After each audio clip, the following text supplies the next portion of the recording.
ये कौन सा जानवर है? ओम भगवते वासुदेवाय नमः। शांत शांत शांत। हे भगवान, ये तो पूरा शेर है।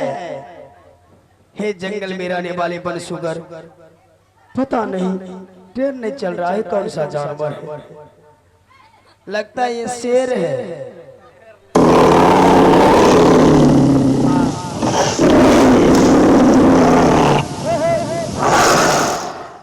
शांत शांत शांत हो जाइए, इतना क्रोध में मत आइए। अगर आप क्रोध हो जाएंगे धरती उलट जाएगी, दुनिया में अनर्थ हो जाएगा।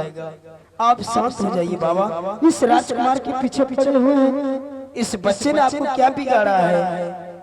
क्या बिगाड़ा है? हेलो मास्टर साहब।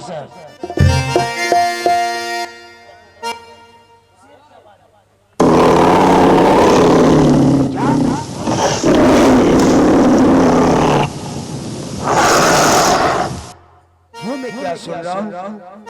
आपके ऊपर बाण चलाया? क्षमा कीजिए प्रभु, लगता है इस बच्चे से कोई गलती हो गया है। आपके ऊपर बाण चलाया है, ये इनका नादानी है। आप तो बुरे बुजुर्ग हैं, बहुत समझदार हैं, आपको समझना चाहिए। मैं इसे समझा दूंगा। ये राजकुमार कभी आपके ऊपर बाण नहीं चलाएंगे। मैं भक्त रूप हूँ, मेरे वचन को मानिए बाबा। मेरे रहते हुए किसी इंसान का हत्या हो जाए, ये प्रायश्चित मुझे लग जाएंगे, इसलिए इसे छोड़ दीजिए बाबा। क्या नहीं छोड़ेंगे आप? नहीं नहीं नहीं, आपको मानना ही पड़ेगा। आप जल्दी से चले जाइए। क्या बाबा?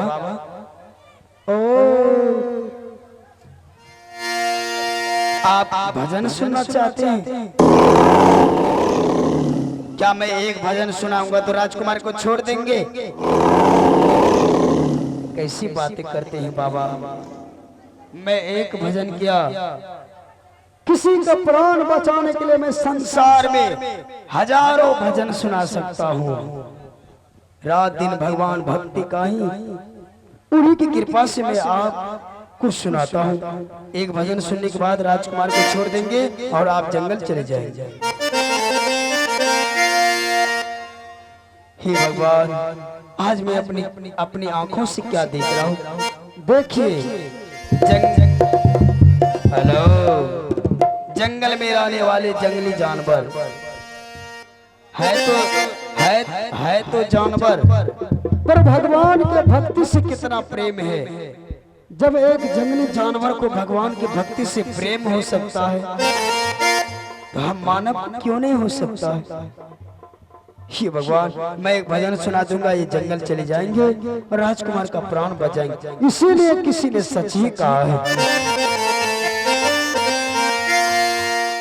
अरे जब तक ये शरीर है,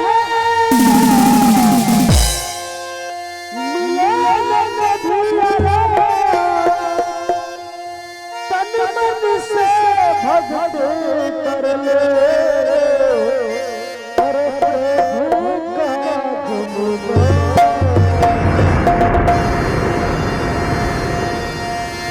इस समाज में संत बतलाते हैं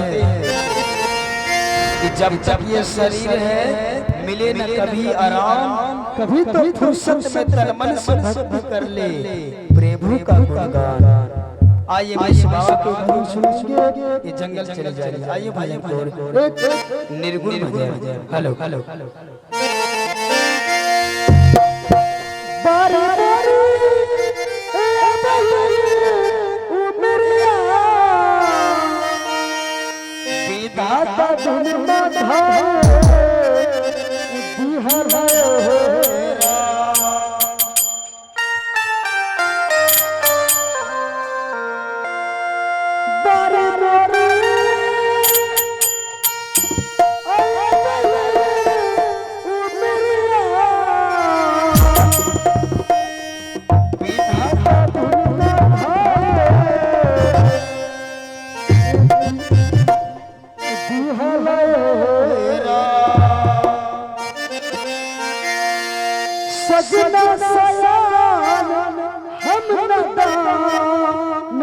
कैसे के गवानो जाइयो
प्रणाम भैया।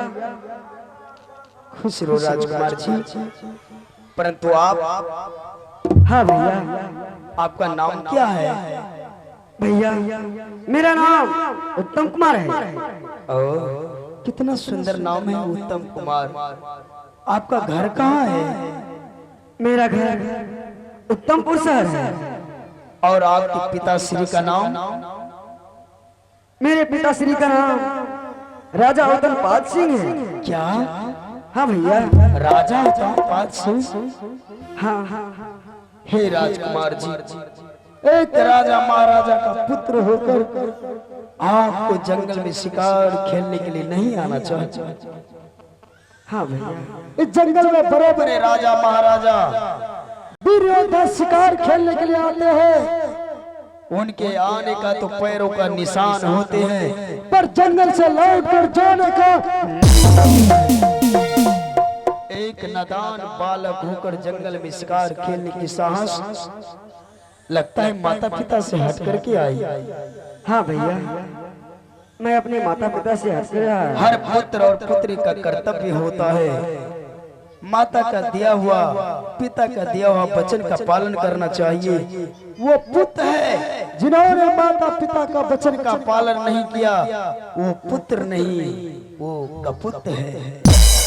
इसलिए सपुत्र बनने की कृपा करो। सुनो राजकुमार जी। हाँ भैया, मैंने भगवान की कृपा से प्राण बचाया। आपकी माता श्री राह देखते होंगे, यहाँ से चले जाइए। भैया मैं चला जाऊंगा जरूर, लेकिन भैया आप मेरे प्राणों का रक्षा किए। मैं रक्षा किया हूँ और मैं सोचता हूँ क्यों नहीं आपसे मैं दोस्ती लगा लूं। दोस्ती? हाँ भैया। राजकुमार जी, आप मेरे साथ दोस्ती लगाना चाहते हैं? हाँ भैया। एक राजा महाराजा का पुत्र है, मैं भिखारी हूँ। भिखारी के साथ कभी राजकुमार की दोस्ती कभी नहीं हो सकता। दोस्ती का मतलब होता है कि बराबरी में होनी चाहिए, दोस्ती बराबरी वालों में होना चाहिए। आपके मन में ऐसी जिज्ञासा है कि मैं दोस्ती लगाऊं, आप अपने माता पिता को कहेंगे तो किसी राज घराने में दोस्ती लगा देंगे। मेरे जैसे भिखारी से दोस्ती लगाओगे, गांव वाले लोग हंसेंगे, कहेगा उत्तम कुमार पागल हो गया है। जब दोस्ती भी लगाया तो भिखारी से लगाया, इसलिए मेरे साथ दोस्ती नहीं लगाइए, आप चले जाइए। भैया दोस्ती में अमीरी और गरीबी नहीं देखा जाता है। उसमें क्या देखा जाता है? भैया दोस्ती करने के लिए एक प्यार चाहिए, एक दिल चाहिए। एक दिल चाहिए? हाँ भैया। आप कहना क्या चाहते हैं? मैं दोस्ती नहीं लगाऊंगा। भैया अगर आप दोस्ती हमसे नहीं लगाएंगे तो मैं इसी जंगल में अपना सर पटक पटक के जान दे दूंगा। कभी आप उत्तमपुर शहर नहीं जाऊंगा भैया। हे राजकुमार जी, सब कुछ बात कीजिए लेकिन मरने के बाद मत कीजिए। आपको मालूम है इस संसार में माता पिता कितने भाग्यशाली है, इस संसार में कितने कष्ट से बच्चे को जन्म देते हैं। जिस माँ ने 9 महीने अपने गर्भ में रखी, 6 महीने अपने आंचल को सराई, जिस पिता ने अपने खून की धारा से संसार में पैदा किया, एक नन्ही सी उंगली को पकड़कर संसार में चलना सिखाया, अगर उस माता पिता के सामने उसका औलाद मर जाए तो माता पिता का हृदय फटकर 2 टुकड़ा हो। आप भगवान के लिए कभी मरने की बात मत कीजिए, आपके माता पिता नाराज हो जाएंगे। मैं दोस्ती लगाऊंगा, मैं कोई भी काम करता हूँ माँ से पूछ कर करता हूँ। क्या माँ कहाँ रहती है? राजकुमार जी, इस जंगल में मेरा घर है, टूटी हुई झोपड़ी है, मेरी बुरी माँ है।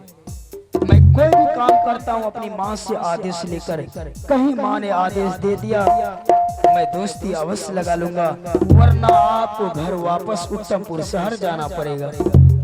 भैया चलिए माँ के पास, माँ से मैं खुद बात कहूँगा। चलिए, इस बात की फैसला केवल माँ ही कर सकते हैं, माँ के पास चलते हैं। ठीक है भैया चलिए। चलिए चल के बेरिया हो चल के बेरिया, चल के बेरिया हो चल के बेरिया,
मैं अपने पुत्र को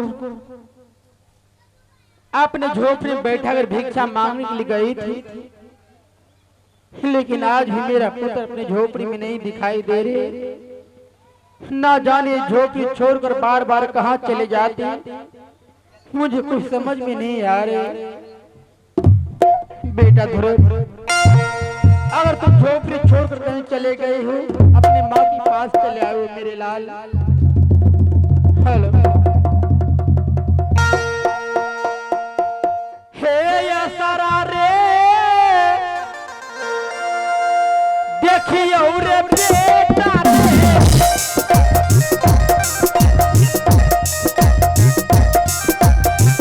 हे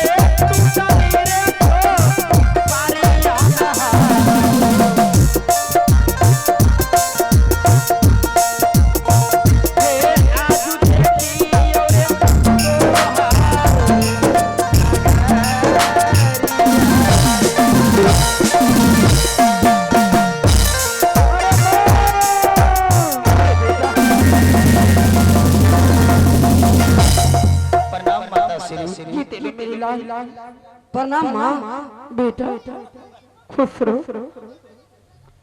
अरे बेटा ध्रुव, हाँ माता श्री। मैं तो तुम्हें अपने झोपड़ी में बैठा कर भिक्षा मांगने के लिए गई थी, हाँ माँ। परंतु ये तुम्हारे साथ ये लड़का कौन है मेरे लाल? हे माता श्री। हाँ बेटा, ये लड़का एक राजकुमार है। जंगल में शिकार खेलने के लिए आए थे। मैंने जंगली जानवरों से इनके प्राण का रक्षा किया हूँ। अच्छा मैं नहीं रहता तो जंगली जानवर नोच नोच के इसे खा जाता। हे भगवान, बेटा ध्रुव, हाँ माता श्री। आज तूने बहुत सुंदर के काम किया है। किसी बच्चे का जान तूने अपने हाथों से बचाया है, परंतु इस बच्चे का घर कहाँ है, क्या नाम है, कहाँ रहते हैं? आप इसे पूछ सकती हो। ठीक है। अरे बालक, हाँ माँ। देखने में तुम बहुत भोले भाले हो, परंतु तुम्हारा नाम क्या है मेरे लाल? माँ, मेरा नाम उत्तम कुमार है। क्या तुम्हारा नाम उत्तम कुमार है? हाँ माँ। और तुम्हारा घर कहाँ है बेटा? मेरा घर उत्तमपुर शहर पड़ता है। क्या उत्तमपुर शहर? हाँ माँ। हे भगवान, नाम भी उत्तम कुमार और घर भी उत्तमपुर शहर और विचार भी उत्तम विचार का बच्चे दिखाई दे रहे, परंतु तुम्हारे पिताजी का क्या नाम है पुत्र? माँ, मेरे पिताश्री का नाम राजा उत्तमपाद सिंह है। क्या? हाँ माँ। राजा उत्तमपाद सिंह? हाँ। हे भगवान, तुम एक महाराज का पुत्र हो बेटा। इस समय तो तुम्हें गुरु पाठशाला पढ़ाई करने के लिए जाना चाहिए, परंतु जंगल क्या करने के लिए आए थे? माँ, हाँ बेटा, मैं इस जंगल में शिकार खेलने के लिए आया था। शिकार खेलने के लिए? हाँ माँ। नहीं पुत्र, यह उम्र शिकार खेलने का नहीं है, बल्कि यह उम्र गुरु पाठशाला पढ़ाई करने के लिए तुम्हें जाना चाहिए। अब तो तुम्हारा जान बच गया। ए जो इधर रास्ते गए हैं, इस शहर के ओर रास्ते गए हैं, ए रास्ते पकड़ लो, तुम अपने घर की ओर चले जाओ मेरे लाल। माँ, मैं तो अपने महल की ओर चला जाऊंगा, लेकिन इन भैया ने मेरे प्राणों का रक्षा किया और मैं सोचता हूँ क्यों ना इन भैया से मैं दोस्ती लगा लूं। क्या मेरे पुत्र से? हाँ माँ, इससे दोस्ती करवा दो। नहीं बेटा, तुम तो अपनी नजरों से देख रहे हो मैं एक गरीब भिखारनी हूँ, मेरा पुत्र एक गरीब व्यक्ति है। जाओ किसी शहर में, किसी नगर बस्ती में